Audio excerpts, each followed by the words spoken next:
il m'appartient quand même de faire un petit commentaire sur les événements dans notre pays, et notamment les élections législatives après les élections présidentielles. Et comme j'avais eu l'occasion de le dire dans le précédent conseil municipal sur des manœuvres politiciennes venues de l'autre côté du Var, eh bien, on a vu le résultat qui ne peut que réjouir notre collègue, bien sûr, Jean-Pierre Vincendey, qui, même dans ses rêves les plus fous, ne pouvait imaginer une telle situation. Mais la 6e circonscription des Alpes-Maritimes, grâce à ces manœuvres politicardes venues de l'autre côté du Var, eh bien, nous permettent d'avoir un élu du Rassemblement national qui, je pense, lui-même se disait que c'était un peu difficile au départ. Donc on salue et on remercie les gens de la métropole et son président en particulier pour cette remarquable opération de fine politique qui consiste à faire cadeau à ceux qu'on prétend combattre, puisque c'est l'homme du barrage contre l'extrême droite qui a ouvert les portes du barrage, comme ça l'eau est entrée.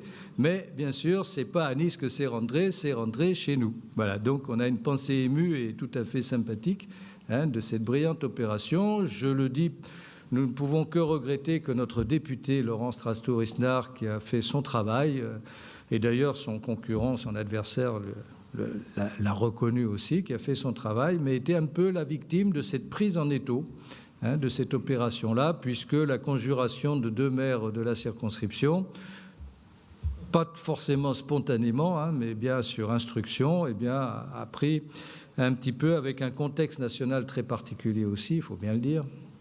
Le 2e tour en particulier a fait que c'est Brian Masson qui est désormais le député de la 6e circonscription. Je l'en félicite de manière très républicaine parce que c'est le vote démocratique qui lui a permis d'être élu, et donc c'est celui qui est déjà à l'Assemblée nationale pour représenter d'abord le pays, bien sûr, mais aussi le territoire sur lequel il est élu.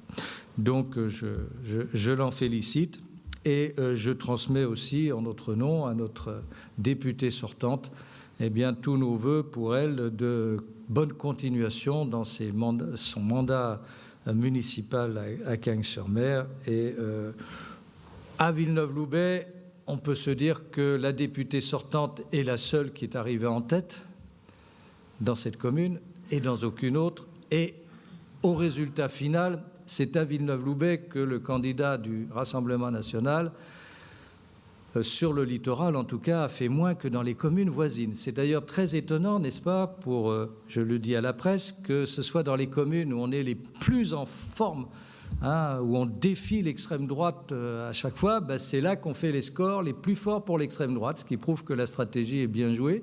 Et bizarrement, c'est dans la commune où le maire est un peu déjà douteux et un peu suspect a priori, et c'est là que le candidat Brian Masson a fait moins de voix que sur les autres communes du littoral. C'est les remarquables analystes politiques que l'on a.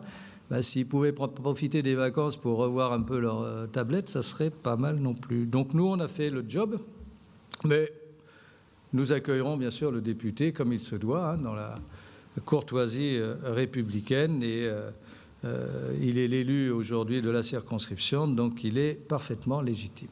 Voilà, je tenais à le dire. Et donc, pour le reste, les manœuvres politicardes, politiciennes, tout ce que vous voulez, qui viennent d'ailleurs, le vent de la métropole a quand même brillamment échoué par ailleurs, parce que s'il devait y avoir une OPA sur l'Ouest, entre la 6e et la 7e circonscription, qui a conservé son député, Éric Pauget, et je m'en réjouis, là aussi, ces manœuvres qui sont d'ailleurs, comment je pourrais dire, pas très commentées finalement. Ça a été bien assourdi. D'ordinaire, on sait faire mieux en termes de caisse de résonance. Mais nous, on saura s'en souvenir.